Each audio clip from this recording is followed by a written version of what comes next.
وہ چاہے گا ہی وہ جو خود مشیت خدا بندی میں ہوگا. یہ تغیر پیدا کرتا ہے قرآن. کون سی چیز یہ پیدا کرتی ہے؟ رب اللہ جو کہنے والے ہیں ثم استقاموا، رب اللہ یہ کہنا اور ثم استقاموا پھر اس میں جم کر کھڑے ہو جانا. ہم نے یہ کچھ کیا ہوا. روٹی مانگ کے کھاتے تھے. رب اللہ کا ایک وظیفہ ہوتا ہے. اگلی بات آئے گی ثم استقاموا، تو اس میں شرط یہ ہوتی ہے کہ وہ مسلسل اس تسبیح کے اوپر چلتا رہے، درمیان میں انٹرپشن نہ ہو. اس میں تسلسل ہوتا ہے. اگر اس کے اندر کہیں ذرا سا وقفہ پڑ جائے تو پہلا جو کچھ کیا ہوا ہوتا ہے وہ غتربود ہو جاتا ہے، پھر نئے سرے سے. تو استقامت کے معنی اس میں ہوتے ہیں کہ وہ جتنے کا کرنا ہے پہلے طے شدہ ہوتی ہے وہ بات. وہ مرشد جو ہے وہ بتا دیتا ہے کہ 1000 کا 10,000 کا لاکھ کا رب اللہ رب اللہ. تو اگر وہ طے کیے ہوئے کہ پہلے کہیں ایک دانہ بھی چھوٹ گیا درمیان میں سے تو استقامت نہ رہی. کا شرط ہے قالوا رب اللہ ثم استقاموا. کیا بات ہے سر؟ بیٹھے ہوئے ہیں اور ہو رہا ہے رب اللہ ثم استقاموا بھی ہو رہا ہے اور نگاہ لگی رہتی تھی دروازے کے اوپر کے یا اللہ پھیلکے سے صحیح داکانوں کی روٹی لے آوے جی روٹی مانگتے کھاندے سی. رب اللہ کا وظیفہ ہو رہا. استقامت جو ہے وہ یہ شرط پوری ہو گئی. کیا فریب نہیں دیے خدا کے ان الذین قالوا ربنا اللہ ثم استقاموا فلا خوف علیہم ولا هم یحزنون. میری وہاں اور بھی ایک لفظ ہے اس سے بھی سنتے جائیے. میں نے کہا نا کہ بڑا پیارا لفظ ہے. کہا یہ سب کچھ جب تمہیں دیں گے تو جو بھی کسی کو کچھ دیتا ہے وہ تو ہمارے یہاں ہے نا کہ اوپر کا ہاتھ ہمیشہ بالا ہوتا ہے نیچے کے ہاتھ سے. وہ تو خراب کا کچھ ہوتا ہے اس میں کچھ تزلیل کا پہلو ہوتا ہے. فقیر کو بھی آپ دیتے ہیں. کچھ آپ کے ہاں دوست آتا ہے کچھ مانگنے کے لیے اس کو بھی آپ دیتے ہیں. اس میں بھی کچھ عزت کا پہلو ہوتا ہے. عزت کے ساتھ کس کو آپ دیتے ہیں؟ مہمان کو. یہ سب کچھ دینے کے بعد کہا کہ نزول من غفور رحیم.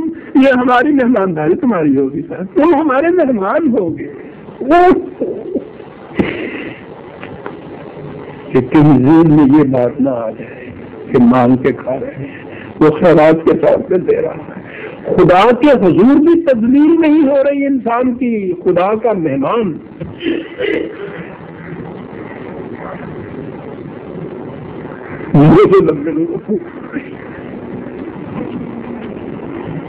لا خوف علیہم ولا هم یحزنون اولئک اصحاب الجنہ خالدین فیہا. یہ ہے. پھر آیات دنیا کو یاد رکھیے جو سامنے میں نے کہا یہ ہے جنہیں اہل جنت اس دنیا میں بھی اہل جنت کہا جائے گا. ہم کیا سمجھ سکتے ہیں عزیزہ نے من کہ کس کے متعلق بات ہو. اہل جہنم جہاں جہاں کہا وہاں تو ہم خود سمجھ لیتے ہیں. وہ تو آپ بیتی ہے ہماری. ایک سانس جہنم میں گزر رہا.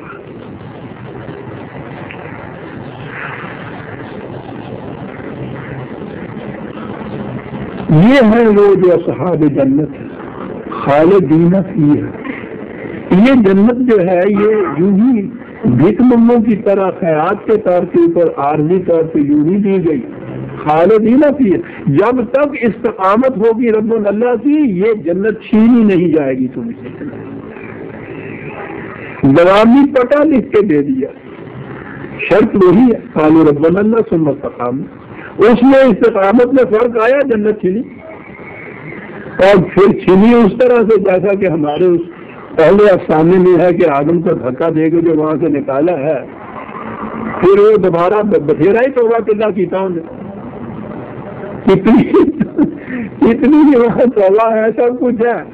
اس نمبر میں دوبارہ نہیں ان کو بھیجا گیا تھا.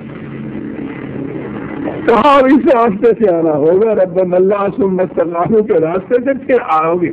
جب اس طرح سے آؤ گے تو پھر یہ نہیں چھینی جائے گی. کیا فرق ہے جو بھی وہ واقعہ بیان کرتے ہیں یہ حضرت آدم والا، اس میں وہ جنت جو ہے آدم کے کسی عمل کا نتیجہ نہیں تھی، خداوند سے ملی ہوئی تھی نا، خداوند سے ملی ہوئی تھی. جب جی چاہ آپ لوگ کی ماری ختم ہوا معاملہ، اس کے بعد تو پھر سوال ہی نہیں ہے کہ باقی رہے. یہ کیوں باقی رہی ہے؟ کیوں اس کے متعلق یہ ضمانت دی جا رہی ہے خالدین فیہا؟ عزیزان من غور سے سنی، اس لیے کہ جزام بما کانوا یعملون، ہم نے خیرات نہیں دی تھی، انہوں نے تو محنت کر کے اس کو حاصل کیا تھا. نکال کون سکتا ہے؟ محنت کر کے اپنا مکان بنایا ہوا ہے، کرائے کے مکان میں نہ رہ رہے ہوں، خدا واسطے کے مکان میں نہ رہ رہے ہوں. عمل کی جنت تیری تنہا ہے تیرے خون جگر میں، یہ جنت کوئی نہیں چھین سکتا. وہ فی سبیل اللہ ملی ہوئی جو جنت ہے جس کے لیے ہم ہمیشہ ساری عمر منتظر رہتے ہیں کہ بخشیش میں ملے گی. وہ بخشیش تو آپ کو پتا نا کیا ہوتی ہے، تو جنت کے متعلق یہی ہے نا کہ اللہ بخش دے، یعنی ہم تو اب بخشیش کی جنت کے طالب ہیں. رشتے فی سبیل اللہ ہم وہ کہتا ہے کہ اس لیے وہاں سے نہیں نکالے جاؤ گے کہ جزام بما کانوا یعملون، یہ تمہارے اپنی محنت کا نتیجہ ہوگا، اس لیے اس میں سے نکالے نہیں. لیکن جب تک محنت کرتے رہو گے، یہ شرطیں ہیں نا صاحب، تمہاری طرف سے یہ کچھ ہوتا چلا جائے گا، ہم اپنے عہد کے اوپر پابند رہیں گے. بہت زیادہ تو پابند کرنے والے واقع ہوئے ہیں، لا یخلف اللہ المیعاد، یہ کرتے جاؤ وہ ہوتا چلا جائے. جب وہ چھوڑ دو گے ہمارا وعدہ بھی ختم ہو جائے، پھر حاصل کرنا چاہو گے وہی پروگرام موجود. ربنا اللہ ثم استقاموا. سورہ الکاف آیت 13 تک ہم آ گئے، 14ویں آیت سے آئندہ ہم لیں گے. ربنا من الشیطان الرجیم